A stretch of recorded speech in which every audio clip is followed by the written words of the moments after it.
Эфирде апта ичинде орун алган орчундуу окуяларды камтыган күндөлмү жыйынтык аналитикалык программасы назарыңыздарда. Студияда Гүлзада Төрөбекова. Саламатсыздарбы?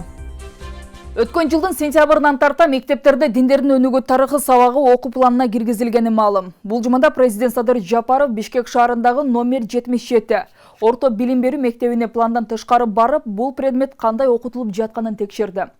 Жапаров сабактын жүрүшүндө окуу процессине, жаңы предметти окутуунун методикасына, бул тема боюнча окуучулардын билим деңгээлине байкоо жүргүзгөн. Президент ар кандай радикалдуу диний агымдарга аралашуусунун алдын алуу үчүн өсүп келе жаткан муунга дин тууралуу туура маалыматтарды жеткирүү маанилүү экенин белгилеген. Узаган жуманын аягында Эл аралык футбол федерациясынын президенти Джанни Инфантино Кыргызстанга биринчи жолу иш сапары менен келди. Аны 5 майда президент Садыр Жапаров кабыл алып, кыргыз футболун өнүктүрүү, Кыргызстандын футбол инфраструктурасын жакшыртуу маселелери талкууланды. Президент атамекендик футболду өнүктүрүүгө багытталган ар бир демилгени ар тараптуу колдой турганын кошумчалап, өзү демилгеген Мурас кичи футбол турнири тууралуу айтып берген. Апта ичи дагы бир катар маанилүү окуялар менен коштолду. 2-3 майда ат башыда кар жаап, жайлоолорго жол жабылып, мал тоютсуз калган. Буга байланыштуу өзгөчө кырдаал режими жарыяланып, элге жардам берүү, малга тоют жеткирүү, жолдорду ачуу иштери жасалган. Узап бара жаткан жумада орун алган ушул жана башка жаңылыктардын кыскача топтому менен Жума хроникасынан тааныша аласыздар. 1 май дүйшөмбү. Президент Садыр Жапаров 1 майда Ош жана Жалал Абад шаарларында жаңы аэропортторду куруу долбоорлору менен таанышты. Президенттин маалымат кызматы билдиргендей, мамлекет башчысы жаңы аэропорттор курула турган жер тилкелерин көрүп чыкты. Контор Голд компания жабык акционердик коомунун мурдагы тышкы башкаруучусу, теңиз бөлтүрүк жана коррупция иши боюнча башка айыпталуучулар келтирилген зыян үчүн 844,5 миллион сом кенемти төлөдү. Бул тууралуу башкы прокуратуранын маалымат кызматы билдирди. 30 апрелде Таластагы мал базарда чөнтөкчү деп кармалып, мамыга байланган кишинин видеосу тарады. Бул коомчулукта кызуу талкуу жаратып, ар кайсы пикирлерге жен таштады. Ал арада милиция бул боюнча маалымат таратты. 1 майдан тарта калк үчүн электр энергиянын баасы 23 тыйынга жогорулап 1 сомду түзөт. Тиешелүү токтомго министрлер кабинетинин төрагасы Акылбек Жапаров 14 апрелде кол койгон. 2 май шейшембе. Аламүдүн районунда жергиликтүү кеңештин депутаты аймактар аралык кастыкты козутууга шектелип кармалды. Бул тууралуу облустук милициядан билдиришти. Маалыматка караганда бир катар жарандар райондук прокуратурага арыз жазышкан. Кыргызстанда казино ачууга лицензия берилген алгачкы учур катталды. Бул туурасында финансы рыногун жөнгө салуу жана көзөмөлдөө мамлекеттик кызматы билдирди. Президенттин администрациясы туристтик сезондун алдында кыргызстандыктардан жана анын ичинде ЖМКлардан негативдүү маалыматтарды таратпоону суранды. Кыргызстанда быйыл жалпы республикалык тестирлөө 20 майда башталат. Бул тууралуу билим берүү жана илим министрлигинин басма сөз кызматы билдирди. Тестирлөө 3 этап менен өтөт. 3 май шаршембе. Президент Садыр Жапаров социалдык тармактагы баракчасы аркылуу жалпы кыргызстандыктарга кайрылып, жарандарды ысык көлгө аяр мамиле жасоого жана эс алгандан кийин таштанды калтырууга чакырды. Ош облусундагы ат майдан оңдоого муктаж 1984 жылы курулуп, пайдаланууга берилген жай акыркы жолу 2000 жылы Оштун 3000 жылдыгына карата капиталдык ремонт жасалган. Жалал Абадда алгачкы ирет көкмөрүү оюнунун республикалык чемпионаты өтүүдө. Мелдеш милициянын генерал-лейтенанты Молдомуса Кангантиевдин жаркын элесине жана 9 май жеңиш күнүнө карата өткөрүлүүдө. Сузак аймактык ооруканасынын төрөт бөлүмү капиталдык оңдоп түзөөдөн өткөрүлүп, пайдаланууга берилди. Төрөт үйүнүн имаратында 5 ай аралыгында оңдоп түзөө жумуштары жүргүзүлүп, кошумча бөлмөлөр жаңы медициналык жабдыктар менен камсыздалды. 4 май бейшембе. Президент Садыр Жапаров 4 майда Бишкек шаарындагы номер 77 орто билим берүү мектебине пландан тышкары барып, 9 класстын окуучуларынын диндердин өнүгүү тарыхы боюнча сабагына катышты. Бул туурасында мамлекет башчынын маалымат кызматынан кабарлашты. Министрлер кабинетинин төрагасынын ордун басары УКМК төрагасы Камчыбек Ташиев Сузактагы бир үй бүлөгө үй куруп берди. Эскилиги жетип жашоого мүмкүн эмес болуп калган үйдө күн кечирген үй бүлөнүн кыздары Камчыбек Ташиевке кат менен кайрылган. Быйыл улуу ата мекендик согуштун 78 жылдыгын белгилейбиз. Тилекке каршы ардагерлерибиз жыл өткөн сайын арабыздан суюлуп баратат. Учурда Ош шаарында 2 гана согуш ардагери калган. Кыргызстанда балык чарбасы соңку 2 жылда кулашын жайып, балык өстүрүү көлөмү көбөйүүдө. Бул чарбанын алдыга жылуусу менен бир топ көйгөйлөр да жаралып жатканы кабарланат. 5 май жума Бишкекте Кыргыз Республикасынын Конституциясынын кабыл алынгандыгынын 30 жылдыгы белгиленди. Көз карандысыз мамлекет өзүнүн мамлекеттүүлүгүн, укуктук таласын бекемдеген күндү утурлай салтанаттуу иш-чара уюштурулуп, ага президент Садыр Жапаров катышты. Орусиянын президенти Владимир Путин 8 майда Кыргызстандын президенти Садыр Жапаров менен сүйлөшүү жүргүзөт. Бул тууралуу Путиндин басма сөз катчысы Дмитрий Песков билдиргенин орус басылмалары жазды. Кайрымдуулук фонд тарабынан Баткен районунун чек арадагы Карабак айыл аймагында 66 гектар социалдык бак уюштурулган. Мөмөлө тараптардын 11 түрү отургузулуп, үшүнү сыртка экспорттолот. Түшкөн киреши аз камсыз болгон үй бүлөлөргө, жетим балдарга жана жардамга муктаждарга берилет. Төө ашуудагы Көлбаев атындагы туннель быйыл оңдоп түзүүдөн өткөрүлөт. Бул тууралуу транспорт жана коммуникациялар министри Тилек Текебаев социалдык тармактагы баракчасына жазды.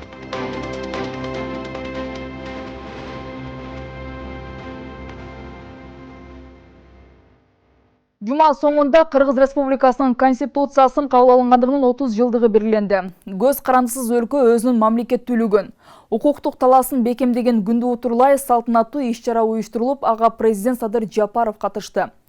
Салтанаттын жүрүшүндө бир катар мамлекеттик кызматкерлерге сыйлыктар да тапшырылды.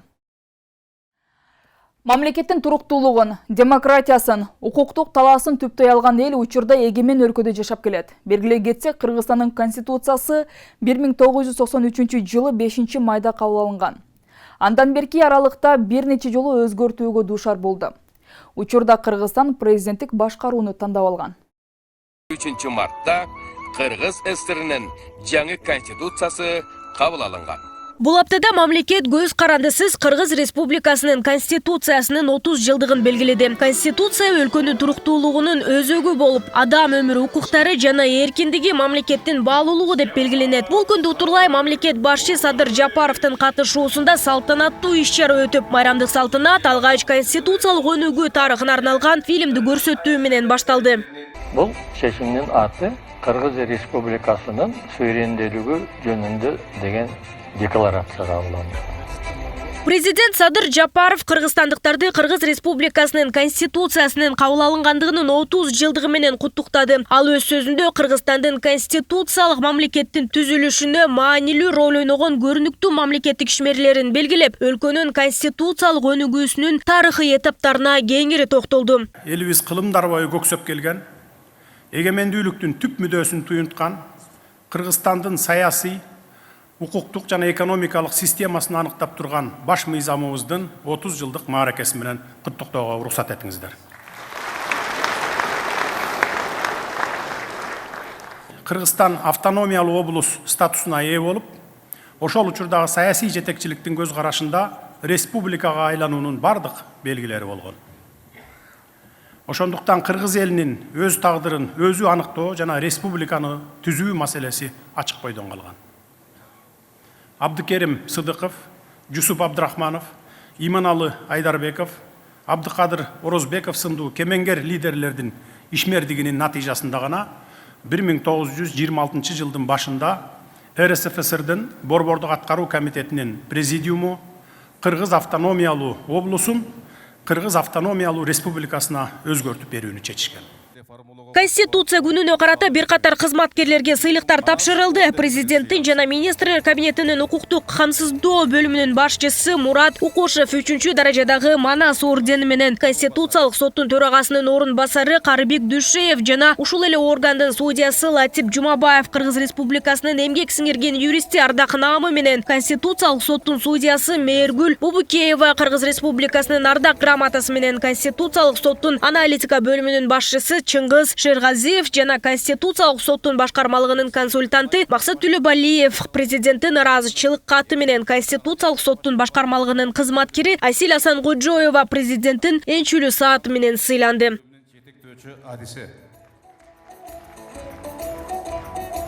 Биздин конституциябыз негизги мыйзамыбыз болгондон кийин ошо негизги мыйзамдын ченемдерин, принциптерин, баалуулуктарын баардыгыбыз сактап, кылымдан кылымга баягы өткөзүп берип биздин муундарыбызга жеткизип ошолордун баарын анан ошо биздин конституциябыз ошо стабилдүүлүктү жана тынчтыкты алып келген конституция болсун. Баш мыйзамыбызды сыйлоого үйрөнүш керек. Ошонун талаптарын так ар күнү түнүн дебей так аткарганга үйрөнүш керек. Биз ошого келе жатабыз деп да.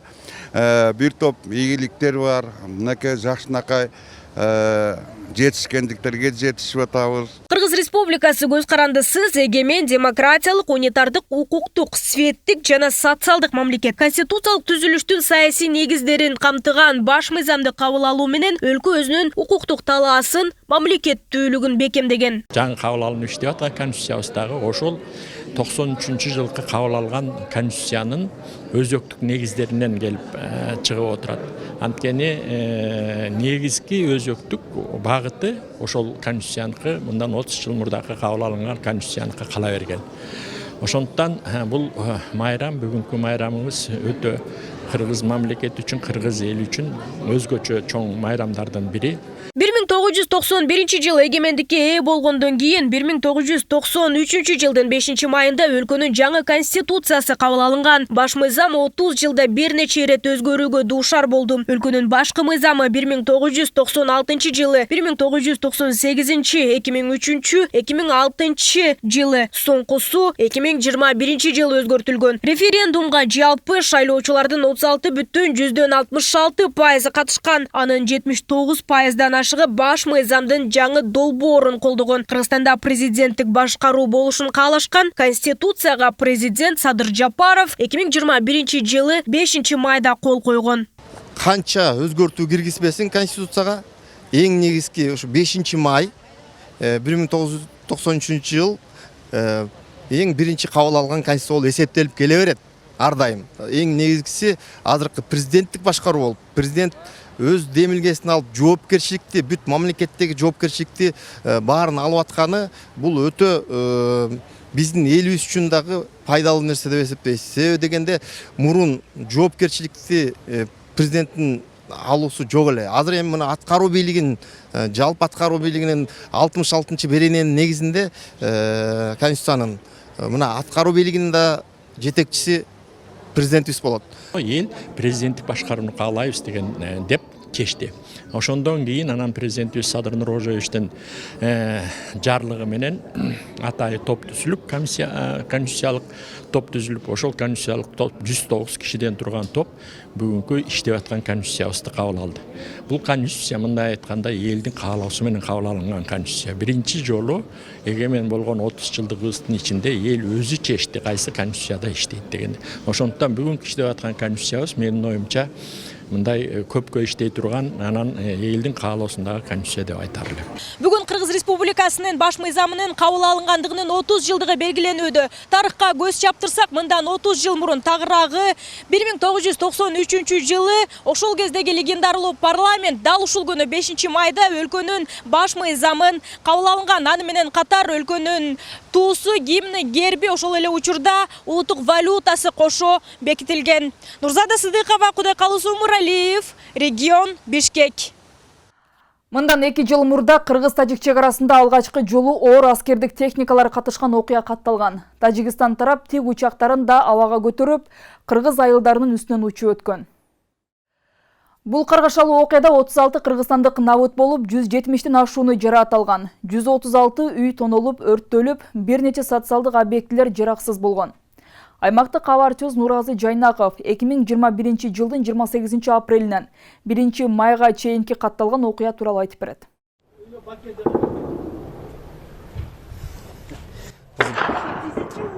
Көкташ айылында ок атуу күчөлдү. Бул жерде аскердик техникалардан дагы октор атылгандыгы угулуп жатат. Тынымсыз мына автоматтык түрдө октор элдер тарапка атылып атат. Ал эми башкы суу бөлүштүрүүчү тарапта бул артиллериялык ок атуулар дагы болуп аткандыгы айтылды. Ал жерде ушул жарадарлардын саны көбөйүп жаткандыгы боюнча дагы маалыматтар айтылып атат. Бул тасма 36 жарандын өмүрүн алган окуя болуп жаткан учурда тартылган.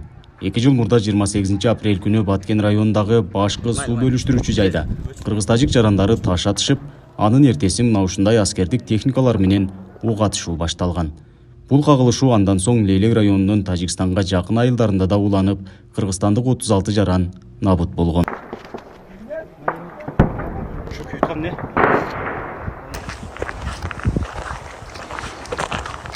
Адилбек Темиров дал ошол окуяда 29 апрель күнү каза тапкан бир тууган агасы Чыңгызбекти эскерип, анын денесине ок жаңылган жерге келди. Расмий түрдө каза болгондорду эскерүү уюштурулбагандыктан өзү Куран окуп багыштап бата кылды. Каргашалуу күнү агасы менен Москвада туруп телефон аркылуу байланышкан. Бир канча мүнөттөрдөн кийин бир тууганы каза болоорун билген эмес. Эйтеп болсам болду деп эле кеткен ошо бойдон. Ошо акыркы сүйлөшкөн ошондо болгон да. Кайра чалсам уже телефон албай койгон.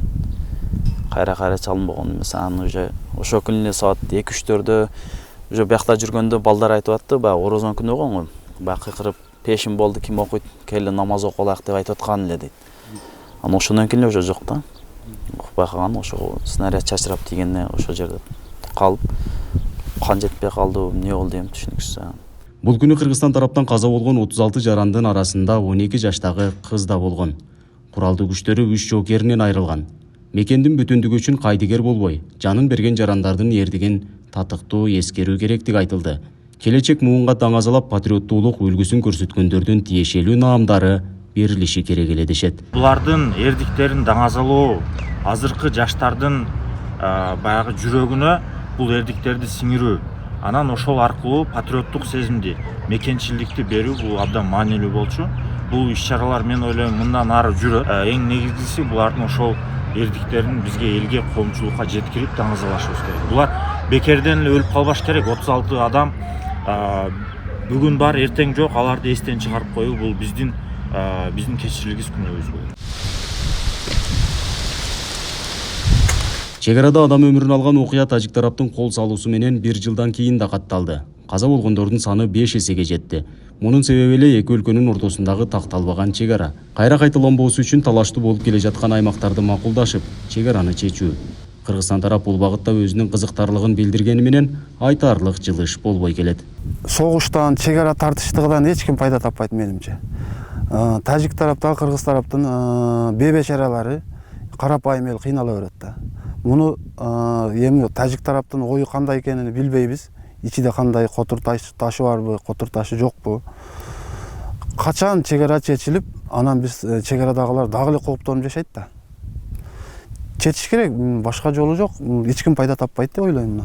Мамлекет менен мамлекеттин ортосундагы жер талаш чек аранын чечилиши бул чындыгында өтө бир узак процесс экендиги мындан мурда деле белгилүү болчу. Эми эгерде эки тарап кызыктар болбосо, чечилиш убактысын тездетиш баары бир тарапта кыйынчылык жарата берет да. Ошон үчүн эки тарап кызыктар болуш керек. Бирок биздин тарап өзүнүн кызыкчылыгын көрсөтүп атат. Өлкө башчысы чек арадагы окуянын 2 жылдыгына карата коомчулукка кайрылуусунда мамлекет тараптан бардык чаралар көрүлгөндүгүн билдирди.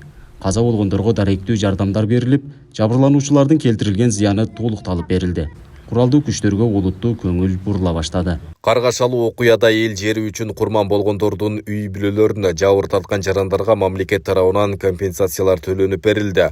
Бул багытта даректүү жардам чаралары дагы улантылат.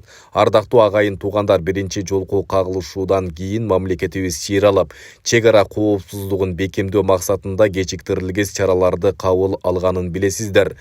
Өлкө тарыхында алгач ирет республикалык бюджеттен куралдуу күчтөрүбүзгө заманбап аскердик техника жана башка керектүү жабдыктар сатып алынды.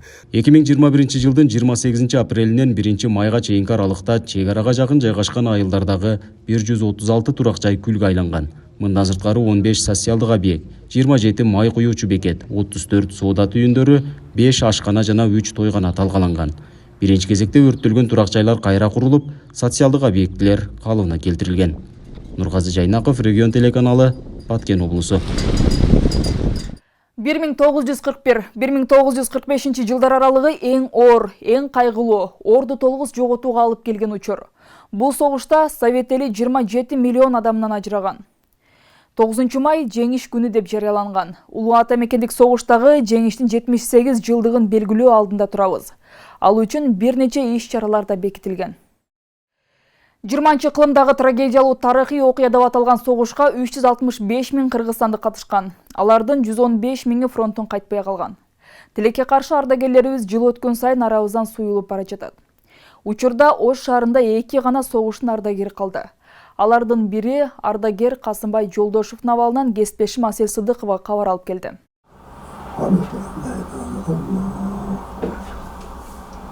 98 жаштагы согуш ардагери Касымбай Жолдошев бешим намазын окуп жатат. Аксакал жашы 100гө таяп калса да 5 убак намазын калтырбайт. Араб тилинде Курандарды жаттап, динден сабаттуулугу жогору. Ардагердин убактысы китеп окуу, ыр жазуу, балдарга акыл насаттарын айтуу менен өтөт. Албетте чоң атабыздын ушул жашта көз айнексиз китеп окуганы көпчүлүктү таң калтырбай койбосо керек.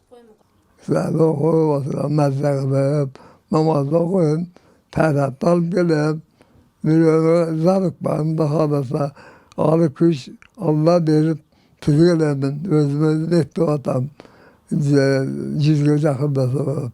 Yine Allah Teala uşul menen alsa rahmet razımın devasına verdi kuş kuvat şu namazı Ардагер Касымбай Жолдошев 17 жашка чыгып чыкпай колуна курал алып улуу ата мекендик согушка чакыртылды. Согуш 5 жылга уланып 8 жылдан кийин туулган жерине кайтып келген. Ардагер ошол кан майданда окуу учкан досторун азыркыга чейин унута албайт. Аларга арнап ырлар жыйнагы жарык көрүп бүгүнкү күндө 5 китептин автору болду. Kan maydanda yoluşan kan dosum, ok tişleşken dosum elin toktolsun, at toktolsun ele. Tınçlık günde ahiretke sen getip, Tala dağı calgız darak okşadın. Bugün turam aykeline gül koyup, muğunum boşap, yüreğimden koşlaşıp. Ulu cengiz geçmiş yıl mayramın, tırsak boda kucaklaşıp bir tosup. Biz Çerişkova mektebi internatынан келдик. Ардагердин ден соолугун сурап, тарыхтан кеп куруу үчүн келгендер көп болот. Бүгүн дагы мектеп окуучулары Касымбай Жолдошевди улуу ата мекендик согуштун 78 жылдыгы менен куттуктап келишти. Алар согуш тууралуу көркөм окуу, хор ырларды даярдап келген. Ошонун баары мен деп билип жүр апа, ыйлаба апа. Эч ким ыйлабасын. Мындай өлүм үчүн эч ким ыйлабасын. Кош, каңылыңан айланайын алато.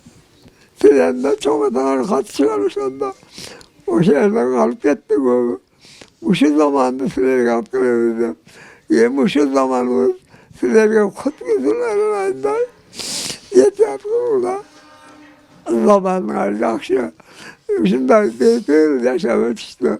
Allah Teala bağırdık arkadaşı kızıl amin. Allah'a Az da bolsa ушул биз ыйлатайын деген эмеспиз, кубантайын дегенбиз. Кубанычтын көз жашы болуш керек.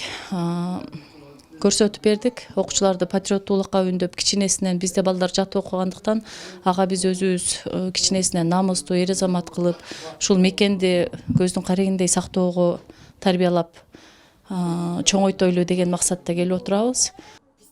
Касымбай Жолдошев 1925 жылы Ноокат районунун Шамкул айылында туулган. Каланын ардактуу ардагеринин 14 небере, 60 чебере, 2 кыбырасы бар.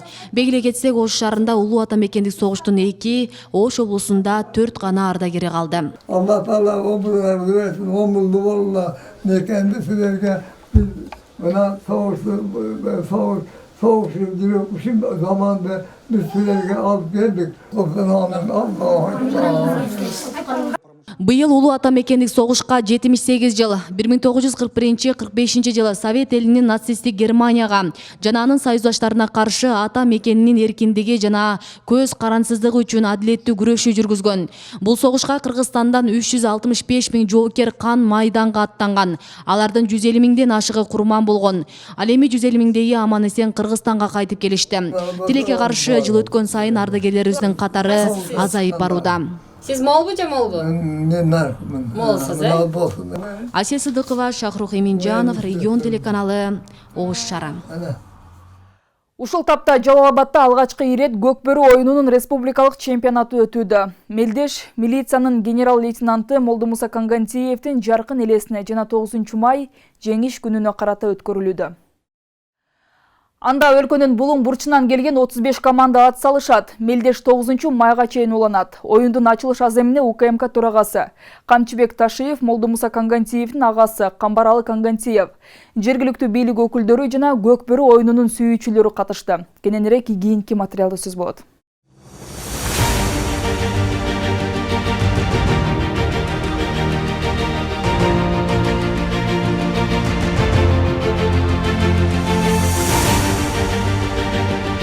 Апта башында Жалабатта Көкбөрү боюнча республикалык чемпионаттын расмий ачылышы болду. Мелдеште өлкөнүн 7 дуанынан келген 35 команда ат салышат. Көкбөрү оюну милициянын генерал-лейтенанты Молдомуса Кангантиевдин жаркын элесине жана 9 май жеңиш күнүнө карата өткөрүлүүдө. Молдомуса Ташполотовичтин элесине арналган турнирди ачык деп жарыялайм. Ачылыш аземине министрлер кабинетинин төрагасынын орун басары УКМК төрагасы Камчыбек Ташиев баштаган жетекчилер, Молдомуса Кангантиевдин агасы Камбаралы Кангантиев жана Көкбөрү оюнун сүйүүчүлөр катышты. Мусакени баарыбыз жакшы билебиз. Кыргыз элинин, Кыргыз мамлекетинин тарыхындагы, Кыргыз милициясынын тарыхында өлбөс өчпөс өз ишин өзünün atını жазып кеткен агаларыбыздан. Мына ушул кишини багыттап, сыйлап келгениңиздерге биздин урматтуу ушул көкбөрүчүлөр ассоциациясына, ошол жетекчилерине, көкбөрүчүлөрдүн өздөрүнө баарыңыздарга чоң ыраазычылыгыбызды билдиребиз. Кангантиевтердин үй бүлөсү силерге ыраазычылык билдиребиз. Молдомуса Ташполотович менен чоң иштешик жакындан билген киши катары айтам. Бул кишинин элге ошонун ичинде эле Көкбөрүгө кошкон салымы ат көтөргүс, тарыхта алтын тамгалар менен из калтырган биздин агаларыбыз кийинки жылдан баштап ошо Кудай буйруса ушул турнирге календарный планга киргизип туруп жылына бир жолу ошо Молдомуса Ташполотовичтин элесине арналган бир турнир өтүшүнө татыктуу деп эсептейм туугандар. Камчыбек Ташиев Жалабат облустук ички иштер башкармалыгына автоунаа, ал эми байгеге 1 миллион сом тапшырды. Биздин улуттук коопсуздук мамлекеттик комитетинин өздүк курамынын атынан Жалабат облустук УГУДга Молдомуса экен атынан деп туруп бир жаңы машинени тапшырып коём, уруксат этиңиздер.